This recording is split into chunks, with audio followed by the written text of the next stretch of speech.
Do you ever wonder why everybody tells you to work on your sphere of influence as a new real estate agent? Well, it's probably because it works.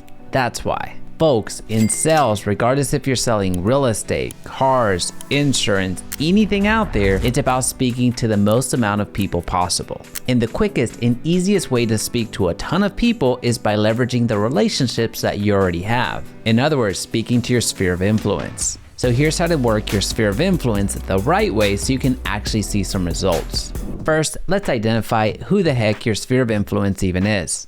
Think broadly here. Think friends, family, neighbors, past colleagues, acquaintances, and beyond. Now, the next step is to not only identify them, but to write your sphere of influence down. If you're gonna use a CRM, go with KV Core. If you're gonna use a project management tool, use Notion. Or if you don't wanna use any of those things, then just use an Excel sheet.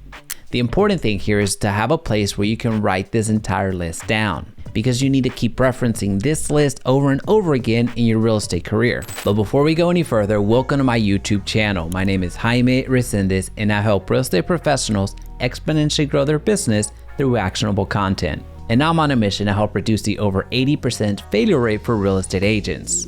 So if you can hit that subscribe button and turn on that notification bell, that's gonna really help me out. But now that you've identified your sphere of influence and have written down your sphere of influence somewhere you can keep going back to over and over again, it's time for step number 3, which is the most critical part, and that is reaching out to your sphere of influence. Connect with your sphere by calling, by texting, by sending them emails, dropping by, or sending direct mail. You need to be active in your reach out. I'm not saying aggressive, I'm saying active. Your sphere of influence should know that you're a real estate agent, so it's your responsibility to let them know that. Just think of it this way. Of your sphere of influence, let's say you have 50 people on that list. Do you know what each one of them does? Chances are you don't know their profession, so how can we as real estate agents expect our sphere of influence to know that?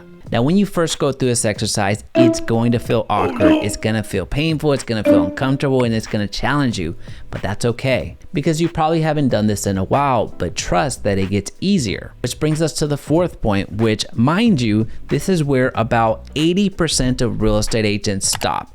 They get to step 1, 2, 3, and then it just kind of stops. The 4th point is actually the follow-up.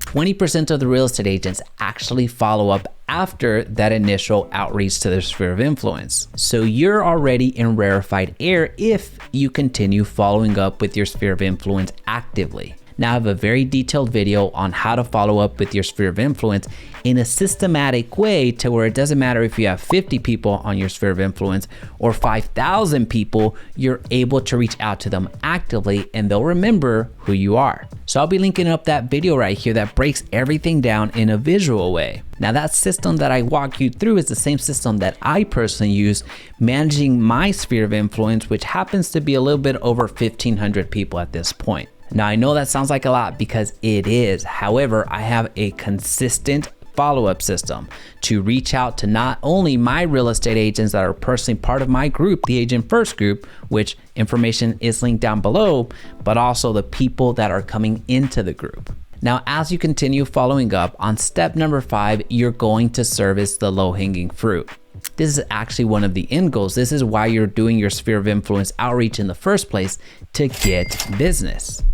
So when somebody that you reach out to actually agrees to work with you, make sure that you provide a 5-star experience. Because at this point, we're not only talking about just the business component, we're also talking about a personal relationship in many cases. You don't want to be that family member that everybody gets together on Thanksgiving and just clowns on because you failed to sell Aunt Becky's house. And while this step number 5 of working with your sphere of influence at the end of the day is very rewarding and one of the end goals, it's not the ultimate end goal. Now, why is that the case? Well, because your sphere of influence at the end of the day might be 25 people, might be 50, might be 100, might be whatever. So there's a finite number of people that you could realistically consider your sphere of influence. What you're really after, and this is something that people won't tell you, what you're really after is their network, their sphere of influence, which happens to be step number 6, which is asking for referrals from your sphere of influence.